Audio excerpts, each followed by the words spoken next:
Hi ka sa vlog natin. Hi guys! 4 days old RIR chicks. Yan.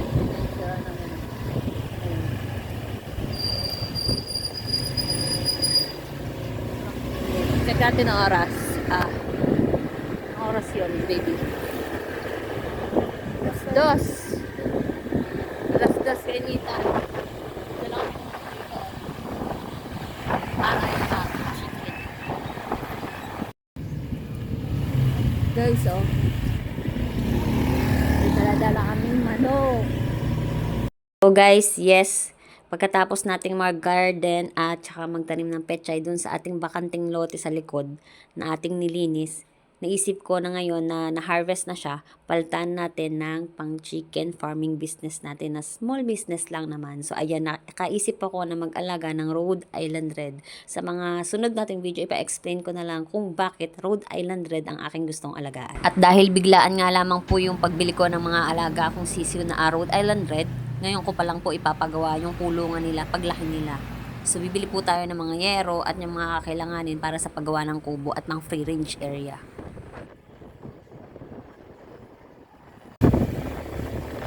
Guys, may papakita ako sa inyo.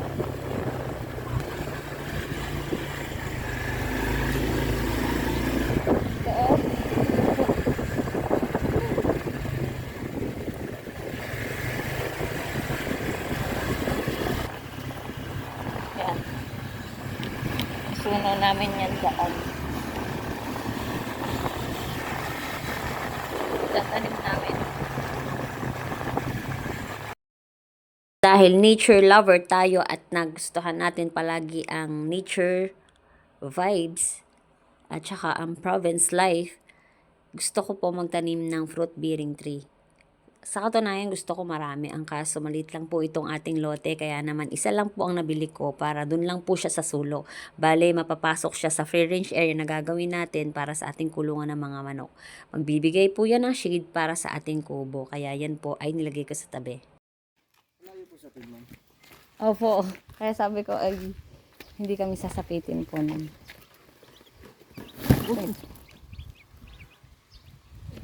Ito po. Thank you po. Salamat po. Okay na po tayo. Okay na po. Thank you po.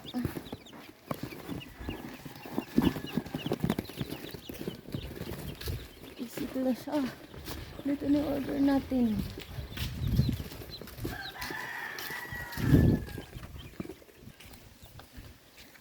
Tapos ito na. Ito na siya. 14 pieces more. Bali yan naman yung magiging kulungan niya. Ongoing pa rin sa pag-aayos ang tito. Malinis ito na siya. 14 pieces more RIR. Rhode Island Red. Check na natin siya. Okay, tapitin na po yung ano. Ang lasa natin.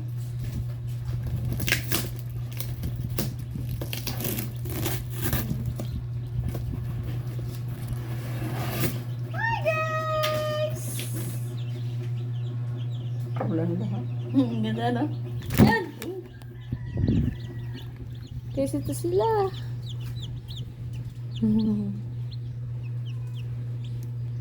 Ayan. Baby man yan. Yes, pero may vaccine yan. Ay, ang ganda ng kulay. Baby siya, oh. Bale, 4 days. 4 days pa lang ata to. 4 days. Tapos may vaccine na siya ng B1.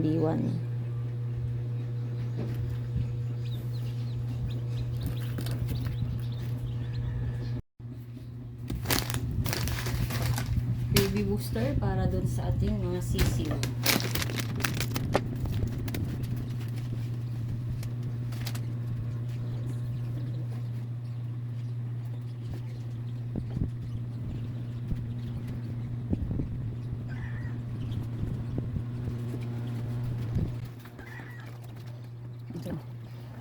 Yun yung mga bagong dating. 14 pieces. Rhode Island Red din. 4 days. Itong nauna natin na 12 pieces ay Rhode Island Red din. Weeks old naman. Ang healthy. Tumutuka na siya ng baby booster. Kakadating lang nila. Masisigla. Buti masisigla sila kahit mainit yung panahon at pagka-deliver sa kanila.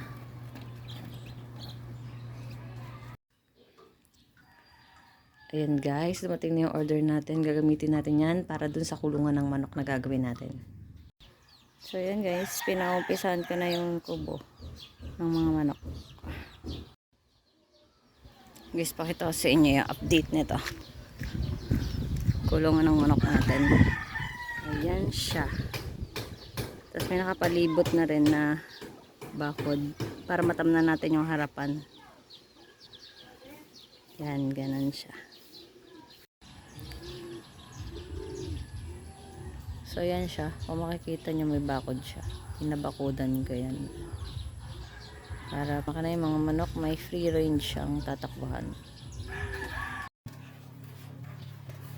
Try natin dito yung mga weeks old na sisig. Yung unang brush natin ay try natin kung baka siya na siya dun sa bagong cage.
So dito naman guys, no, kung mapapansin nyo yung kubo na wala ulit ng balot na green na mesh.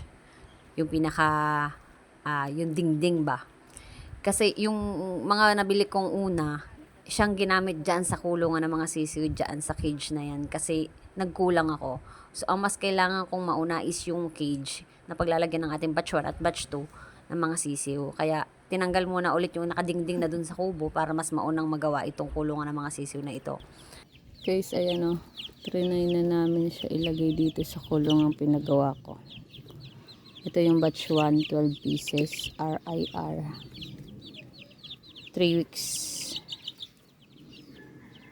Weeks old to. Nagsisilipad-lipad sila sa karton. Ngayon, malaya na sila. Lalagyan para man to ng bubong.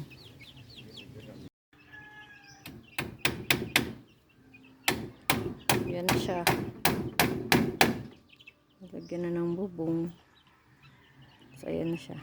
Yung weeks old nating RIR. Ilipat na natin sa mas malawak na cage. Bali yung batch 2 natin, doon natin ilalagay. Sa ngayon, ito muna.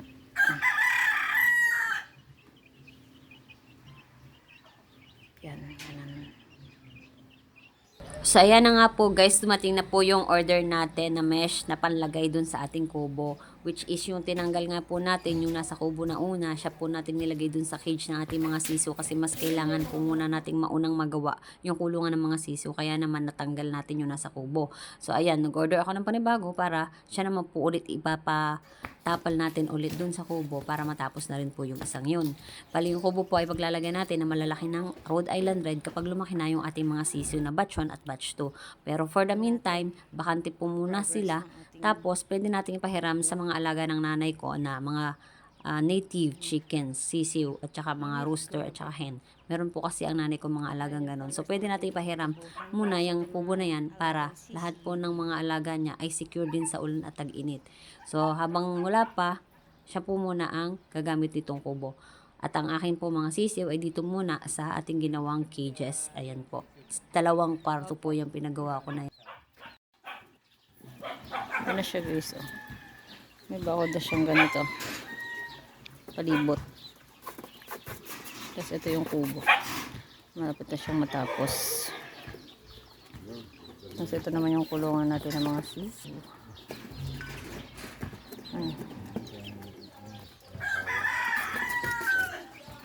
Nan.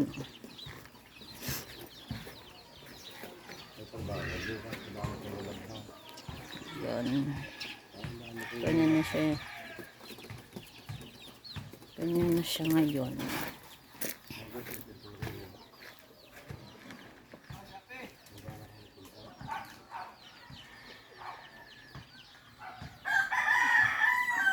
Ayan na siya ngayon. Malapit na siya matapos. Yan yung rambutan natin. Oh. Mag-give lang shade yan pag lumaki yan dito. Yan siya. Pag lumaki yan, makakatulong yan para malilom lalo dito sa part na to.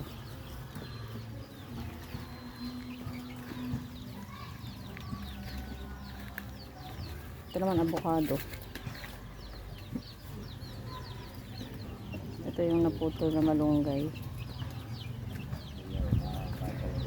So guys, dito naman nag-umpisa na po kami na magpaltak ng mga net para hindi po makalusot ang mga sisiw or mga alaga nating mga manok palabas ng ating free range area. Bali kinabit namin yung net ng pataas, binanat pataas at binanatin pababa para hindi makakalipad pataas at hindi rin makakalusot palabas ang ating mga alaga ng ating free range area. At hindi na rin makakapasok ang mga predator, kagaya ng pusa din pala.